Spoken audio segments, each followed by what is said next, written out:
Hello, welcome to Video Mania 2. I'm the man behind the counter, Duncan, and today I am very excited to talk to you about the latest upcoming release from the MVD Rewind collection. It is Mean Guns from 1997, starring Christopher Lambert and Ice-T. It was directed by Albert Pyun.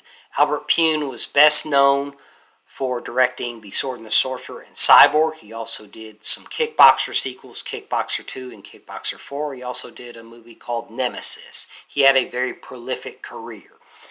This movie definitely has the feel of an Albert Pyun film. It is an absolutely bonkers action B-movie, and it's a lot of fun. And this movie also stars Kimberly Warren, Michael Halsey, Yuji Okamoto, and Tom Matthews. And the plot is basically Ice-T plays a guy named Vincent Moon. He's the head of a syndicate. And all the criminals are invited to this prison that's going to be opened the next day. And they're all invited, and their weapons are taken away from them, and they don't know why they're there initially.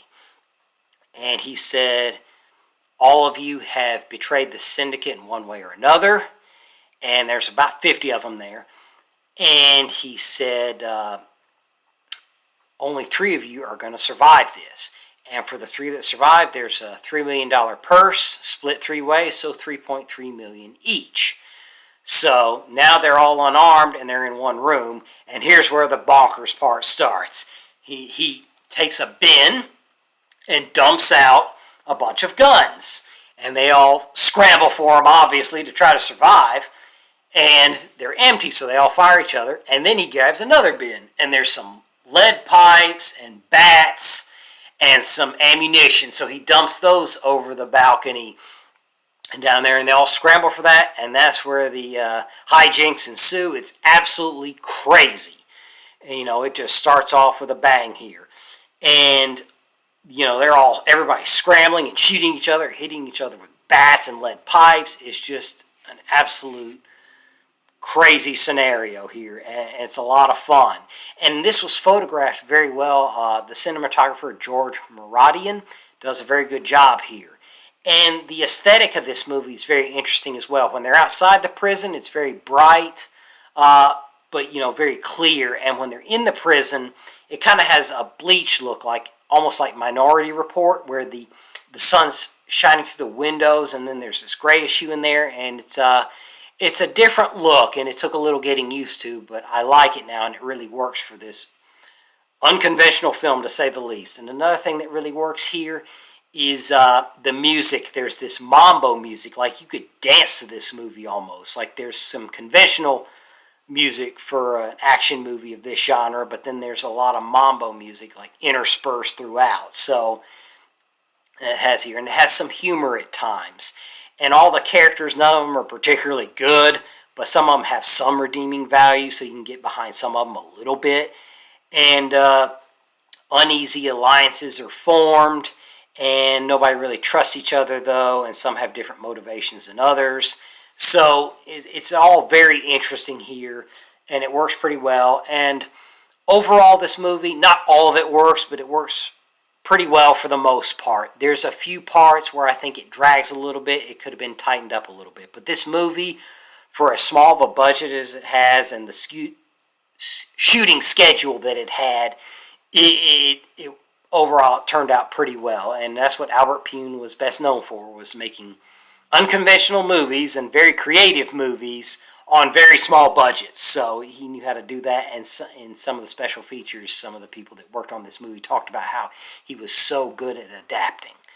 So this movie, overall, I enjoyed it. I had a lot of fun with it. I thought it was a little too long, and there's a few things that could have been tightened up, but those are nitpicks, and this movie had a very compressed shooting schedule and a compressed budget. So you can give it a pass on those things, because there is a lot of fun to be had here. This is the kind of movies that were made around the time it came out in 97. You know, some B movies, most of them in the early to mid-90s were very conventional. This one, you know, took some risks and tried some things. And like I said, not all of it works, but a lot of it does here. So it's just absolutely bonkers in all the best ways possible, like I said earlier. So let's now talk about the audio and picture quality. This may be, in my opinion, as far as Blu-rays go, the best work MVD has done. Very natural look. I really liked it. It looked like a movie I would pick up off the Blockbuster shelves, but enhanced. It's very natural look. There are some blemishes I noticed that must have come from the original source material, but it doesn't take away from the enjoyment of the film whatsoever. The audio here isn't a Dolby Atmos, obviously, but it's very good, and for some reason I have a Vizio soundbar with my setup. It works very well with it. It really worked. And you know, the audio was very crisp and clear, and when the bats hit each other and stuff, that sounded great. The gunfire sounded great. So for a soundbar, it's great sounding. So it was very, very clear, and the little drums from the mambo music really worked. So the sound mixing and editing is phenomenal here. So that's all very good. And let's see what other notes that I have here. Let's get into the artwork, which MVD Rewind probably does some of my favorite artwork. Here you have the old slip from the days of Blockbuster where I first rented it, with some extra stickers on there like Be Kind and Rewind and stuff like that. There's the back, the plot synopsis and the credits and some of the special features which I'll get into. Inside you have the Blu-ray. Comes with a poster. And there's the Blu-ray itself. And it does have reversible artwork. I don't know how well you can see that, but there's a good look there. So you have a lot of good things here. Now let's get into some of the special features.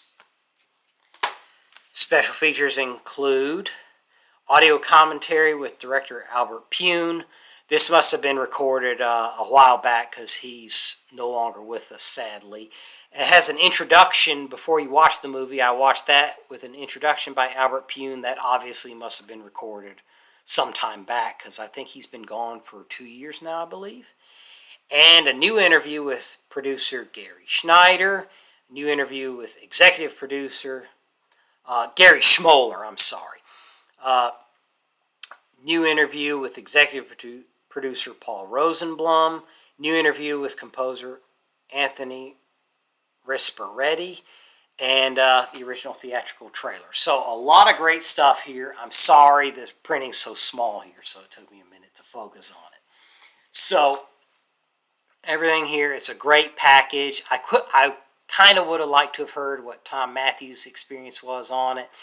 But overall, this is still a good Blu-ray to pick up. If you like unconventional action B-movies, this one definitely falls into that category. If you're a fan of Albert Pune, I would recommend picking this up. I think this is one of his better works later into his career. I think Sword and Sorcerer and Cyborg are probably his best. But this one is one of his better films. And he talked about in the intro, this one went very smoothly for him. So the cast here was great, and they were all game and clearly having fun.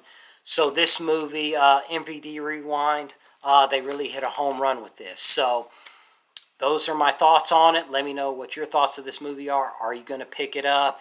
Let me know any of those things in the comments. Don't forget to like and subscribe, and I'll see you next time.